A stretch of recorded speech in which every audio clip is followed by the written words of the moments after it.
ময়মনসিংহের তারাকান্দার নারী শিক্ষার অন্যতম বিদ্যাপীঠ ফজলুল হক চৌধুরী মহিলা কলেজ। তবে এখন পড়াশোনার চেয়ে আলোচনা সমালোচনার কেন্দ্রে এই প্রতিষ্ঠানটি। অভিযোগ উঠেছে, কলেজের জমি এমনকি ভবনও বিক্রির পায়তারা করছেন বর্তমান অধ্যক্ষ হোসেন আলী চৌধুরী। ২০১০ সালে তারাকান্দা বাসস্ট্যান্ড এলাকায় ৮ শতক জায়গা জায়দা খাতুনের ছেলে হোসেন আলী চৌধুরীকে দলিল করে দেন। এর ৩ মাস পর ২০১১ সালে একই জায়গা লিখে দেন স্বামীর নামে প্রতিষ্ঠিত ফজলুল হক চৌধুরী মহিলা কলেজটি। দলিলে সাক্ষী হন হোসেন আলী। ২০২২ সালে কলেজটি এমপিওভুক্ত হওয়ার আগে জেলা পরিষদের অর্থায়নে নির্মাণ করা হয় ৩ তলা ভবন। শিক্ষক শিক্ষার্থী স্টাফসহ প্রায় ৩০০ জনের জায়গা সংকুলান না হওয়ায় ২০২৪ সালে অন্যত্র সরিয়ে নেওয়া হয় কলেজের কার্যক্রম।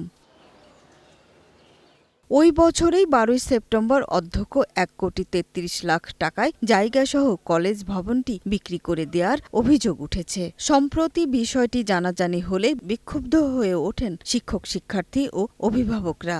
এইখানে জায়গা দিয়ে এখানে ৩ তলা সরকারি বিল্ডিং হচ্ছে, এটা আবার বেঁচে কিভাবে? উনি আমাদের দুইজনকে সাসপেন্ড করে ফেলছেন অলরেডি।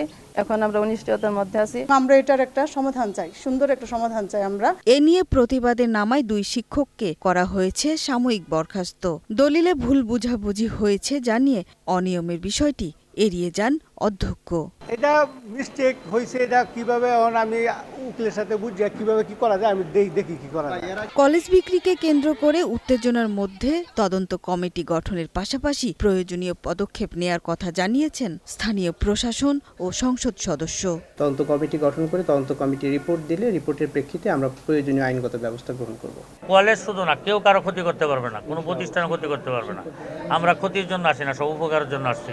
শিক্ষার পরিবেশ রক্ষায় এবং প্রতিষ্ঠানের অস্তিত্ব টিকিয়ে রাখতে দ্রুত হস্তক্ষেপ কামনা করছেন সংশ্লিষ্টরা।